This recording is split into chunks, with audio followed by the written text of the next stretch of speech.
Я от Луиджи с пустыми руками никогда не ухожу.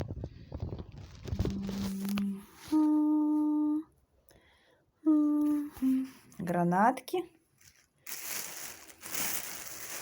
И щавеля, полная сумка щавеля. Он топчется по нему. Я говорю: Луиджи, это кушают. С него можно суп сварить. Он говорит, смотрит на меня, говорит: что? Какой такой еще суп?